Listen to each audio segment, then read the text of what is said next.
Assalamualaikum warahmatullahi wabarakatuh. Baiklah, di sini saya Ajeng Kusumani Tias dengan NIM F1C219005 akan mempresentasikan hasil proposal saya yang berjudul Hubungan antara angka partisipasi sekolah dan jumlah sekolah, guru, dan siswa pada tiap jenjang pendidikan dengan Indeks Pembangunan Manusia di Provinsi Jambi.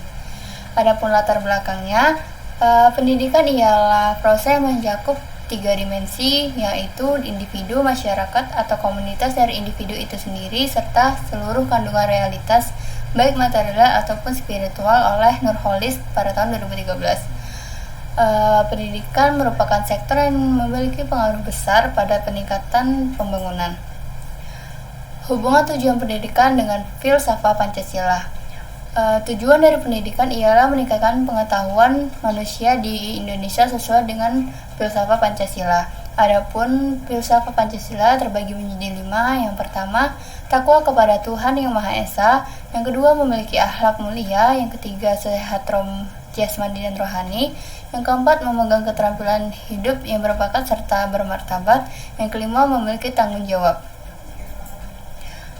Indeks Pembangunan Manusia merupakan indikator komposit tunggal yang berarti walaupun indikator tidak diukur dari semua dimensi, tetapi ada 3 dimensi pokok utama yang dapat mencerminkan kemampuan dasar atau basic capabilities. Ada 3 dimensi itu, yang pertama umur panjang dan sehat, yang kedua berpengetahuan, dan yang ketiga berketerampilan. IPM pada suatu negara menjadi tolak ukur untuk menentukan apakah negara tersebut termasuk negara yang maju, berkembang, ataupun miskin. IPM itu sendiri dapat diukur melalui 3. Yang pertama, harapan hidup, yang kedua, melek hidup, dan yang ketiga, pendidikan dan standar hidup. Apa hubungan IPM dan pendidikan? Karena adanya 2 sisi yang dimiliki pada pembangunan manusia. Yang pertama, pembentukan kapabilitas manusia, contohnya peningkatan kualitas pendidikan serta kesehatan, dan yang kedua, penggunaan kapabilitas manusia, yang berarti IPM bagus atau tidaknya IPM tergantung dari kualitas pendidikan yang ada pada saat ini.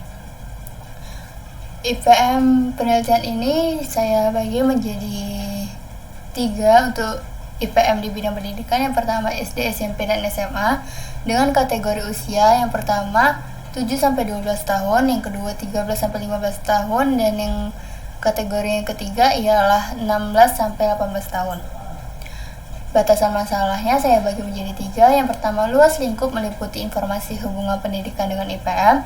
Yang kedua, wilayah menjadi pembahasan ialah Provinsi Jambi. Dan yang ketiga, metode perhitungan yang digunakan ialah uji korelasi serta uji normalitas data.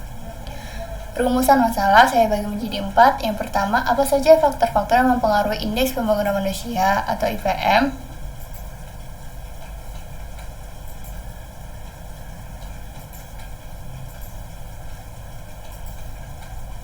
Yang kedua, bagaimana pengaruh APS serta jumlah guru, sekolah, dan siswa dalam pembangunan manusia di Provinsi Jambi.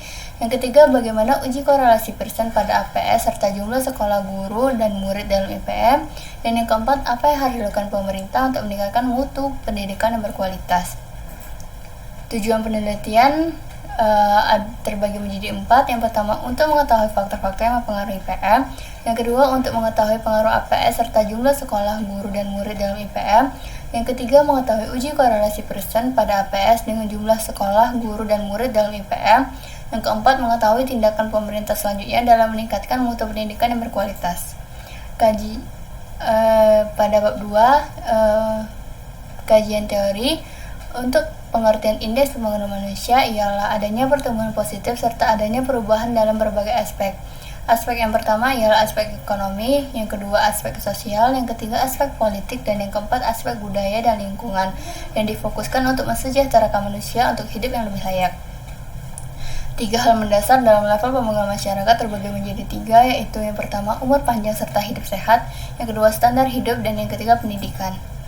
Adapun 2 sisi yang dimiliki pada pembangunan manusia. Yang pertama, pembentukan kapabilitas manusia, contohnya peningkatan mutu pendidikan.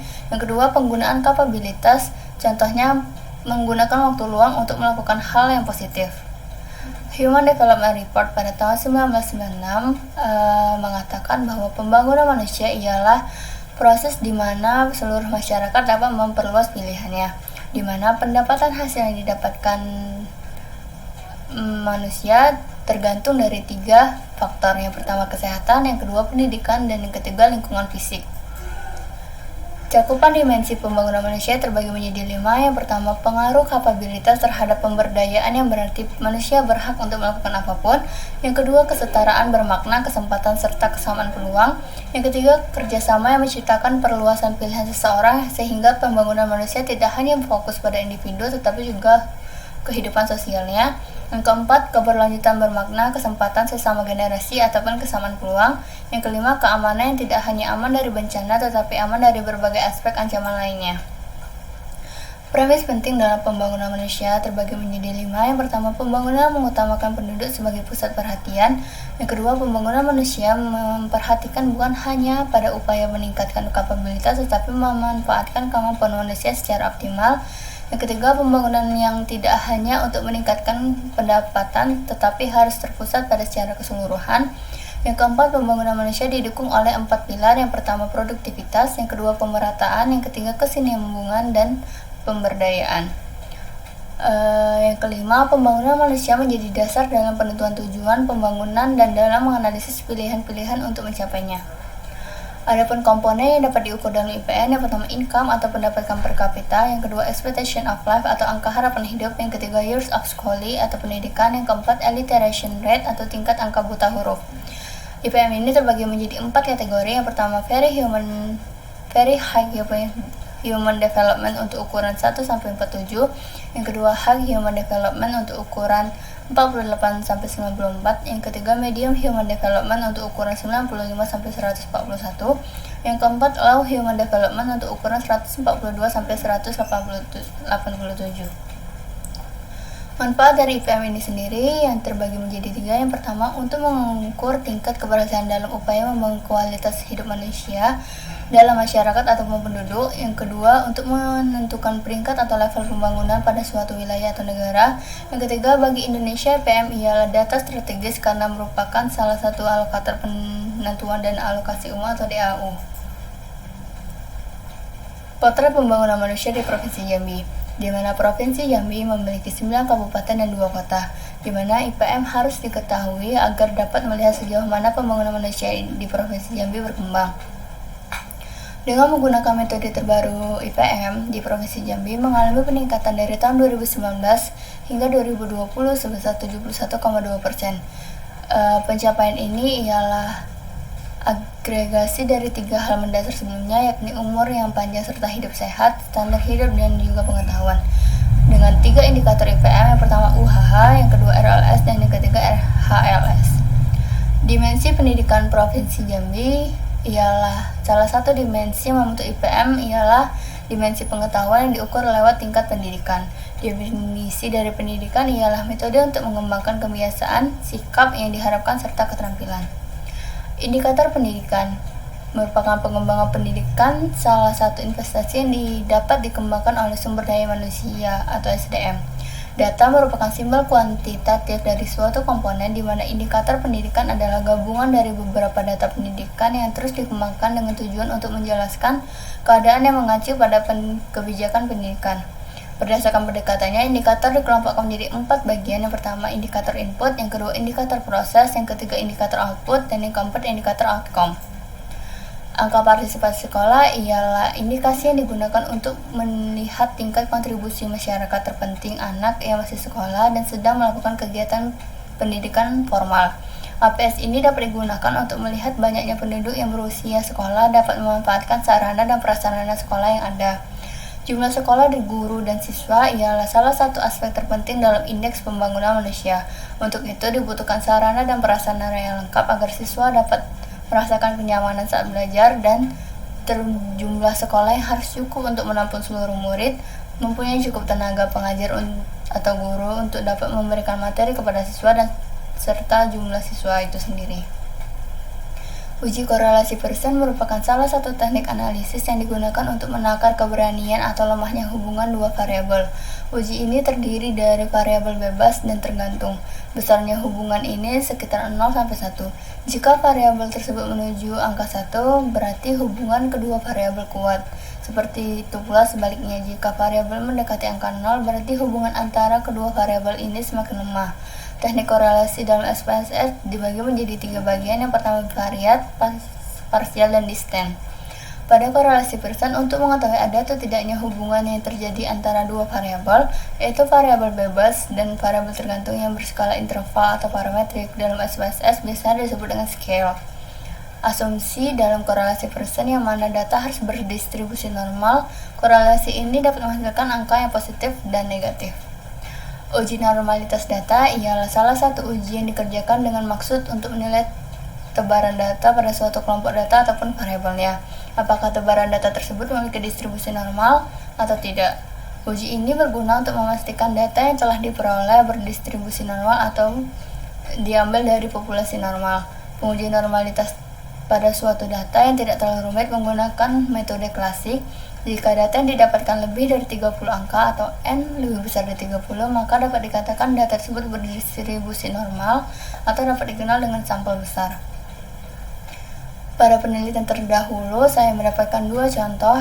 Yang pertama, penelitian pemodelan Indeks Pembangunan Manusia atau IPM pada Provinsi Jawa Timur dengan menggunakan metode regresi logistik Ridge oleh Dwi Maumere dan Vita Ratnasari pada tahun 2015, di mana penelitian ini mengkategorikan nilai IPM Provinsi Jawa Timur pada tahun 2013 dengan 3 variabel independen, yaitu kesehatan, pendidikan, dan ekonomi, dan variabel dependennya ialah IPM. Yang kedua, penelitian pemodelan faktor-faktor yang mempengaruhi Indeks Pembangunan Manusia di Provinsi Sumatera Utara menggunakan regresi dan parametrik SP-Line oleh Nisea Runa Paranoan pada tahun 2017 dengan mengkategorikan 6 variabel independen, yaitu APM pada tingkat SD, SMP, dan SMA, tingkat partisipasi angkatan kerja, tingkat pengangguran terbuka, dan angka harapan hidup. Kerangka berpikir saya bagi menjadi 4. Yang pertama, Indeks Pembangunan Manusia. Yang kedua, angka partisipasi sekolah. Yang ketiga, jumlah sekolah, guru, dan siswa. Dan yang keempat, uji korelasi Pearson dan normalitas data. Hipotesis penelitian ialah jika H0 jika nilai signifikan lebih kecil dari 0,05, maka terdapat perbedaan yang signifikan. Jika nilai signifikan lebih besar dari 0,5, maka tidak terdapat perbedaan yang signifikan.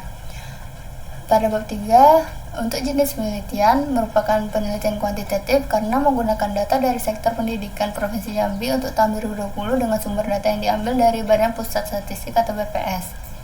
Ruang lingkup terbagi menjadi 3. Yang pertama, jenis penelitian ini ialah penelitian kuantitatif dengan mencari hubungan asosiatif yang bersifat kausal, yang berarti penelitian ini bersifat menanyakan hubungan antara dua variabel atau lebih. Hubungan kausal ialah hubungan yang bersifat sebab akibat. Karena penelitian ini merupakan penelitian kuantitatif, maka ada variabel independen X dan dependen Y. Ruang lingkup mencakup dua variabel independen X, yaitu APS dan jumlah guru, sekolah, dan siswa, dan variabel dependen Y ialah IPM. Metode penelitian yang pertama, prosedur, di mana pengumpulan data dari Badan Pusat Statistik atau BPS, yaitu data penduduk berumur 7-18 tahun ke atas menurut kabupaten atau kota tahun 2020 di Provinsi Jambi. Dengan teknik pengumpulan data menggunakan metode penggunaan bahan dokumen yang berarti merupakan data sekunder atau data yang tidak didapatkan secara langsung melainkan dari BPS. Dengan teknik analisanya, yang pertama uji normalitas dan yang kedua uji korelasi Pearson. Tahapan analisis, yang pertama pengumpulan data dari BPS, yang kedua uji normalitas data untuk variabel independen dengan dependen untuk mengetahui apakah data tersebut signifikan, yang ketiga uji korelasi Pearson pada tiap variabel independen X dengan variabel dependen Y dengan menggunakan SPSS, yang keempat menyimpulkan hasil uji keduanya. Sekian dari presentasi proposal saya. Terima kasih. Assalamualaikum warahmatullahi wabarakatuh.